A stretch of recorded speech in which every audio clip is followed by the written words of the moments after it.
The discipline of sociology emerged in Europe in the 1800s, during a time of rapid social transformation, from predominantly rural agricultural communities to urban industrial societies. In 1800, less than 5% of the world's population lived in urban areas compared to 55% today. At least 65 countries, including the United States, have over 80% of their populations living in urban areas. These changes were largely driven by the Industrial Revolution and wound up having enormous consequences for society as a whole, as well as profound social and psychological impacts on individuals. Early sociologists like Emil Durkheim and Max Weber were motivated to understand these changes so that a transition could be made smoother. Part of this understanding began with sociologists articulating the essential differences between these two fundamentally different forms of social organization. For instance, Emil Durkheim described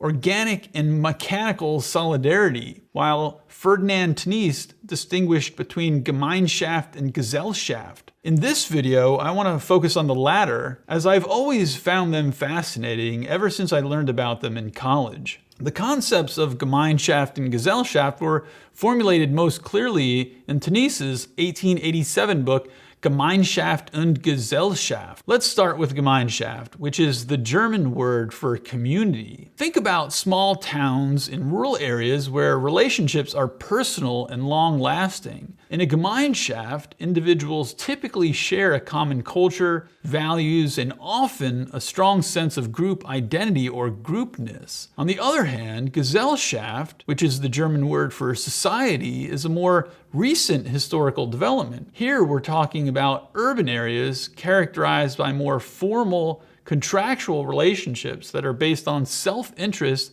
and individual goals rather than religious traditions, village relationships, or family bonds. In a Gesellschaft, relationships are often more impersonal and are typically driven by pragmatic concerns such as economic transactions, professional roles, or legal agreements. In contrast to Gemeinschaft, where social ties are close-knit and rooted in primary relationships, Gesellschaft tends to focus on individual autonomy and rational calculation. Think of a large modern city or a corporate environment. These are examples of Gesellschaft settings. In these social environments, people interact with one another based on specific needs or tasks rather than deep personal connections. In a Gesellschaft, the individual is often prioritized over the collective, and people may move in and out of relationships more freely. There's a stronger sense of independence and a focus on achieving personal success rather than communal well-being. One of the other distinctions between Gemeinschaft and Gesellschaft forms of social organization is how people know what they know. In a Gemeinschaft, their sources of knowledge are traditional,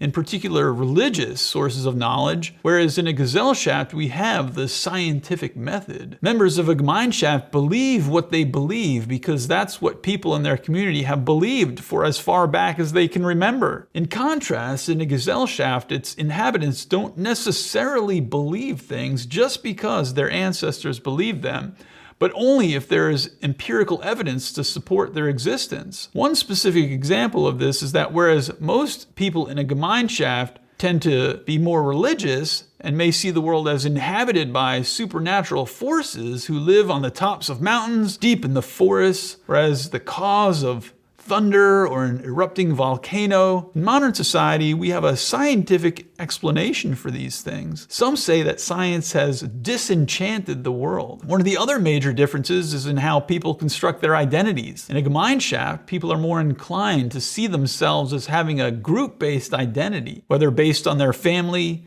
their community, or their religious group. On the other hand, in a Gesellschaft, we're much more likely to see ourselves primarily as an individual. We take pride in our individualism. Related to this dynamic is that when we in a modern society interact in public, we tend to do so using only narrow aspects of ourselves. When you go to the store, you're just a customer. At the doctor's office, you're just a patient. At school, you're a student. At work, you're an employee. Obviously, these are only single aspects of much longer list of statuses that make up who you are. In contrast, in a Gemeinschaft, since you are much more likely to have known the person you're interacting with for your entire life, and likely your families go back generations, you're interacting with more of your complete self. In addition, since your family, including your family's socioeconomic status, your sex, and possibly your race, are relevant factors in the majority of your interactions in a Gemeinschaft, you're treated on the basis of your ascribed statuses that you were born with. Whereas in a Gesellschaft, people don't care as much about those things. Particularly in a bureaucracy, your ascribed statuses are not supposed to matter at all. The only thing that matters is if you're qualified. So it's your achieved statuses that take precedence. Since you were probably raised in more of a Gesellschaft,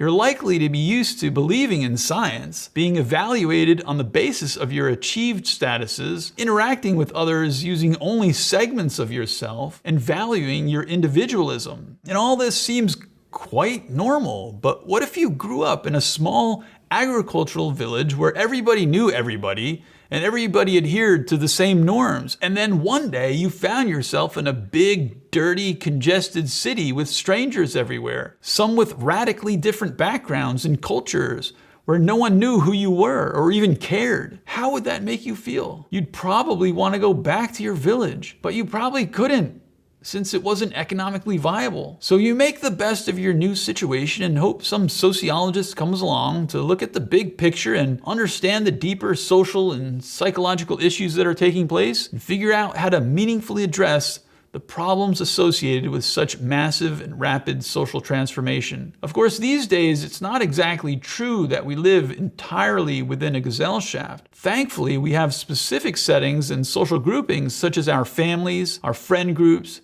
our sports teams if we play on one, and in some cases our working relationships in which elements of a Gemeinschaft dynamic still prevail. Maybe that's what helps us stay grounded in this increasingly complex and alienating society that we live in. If you found this video helpful, please like, share, and subscribe, and feel free to comment down below.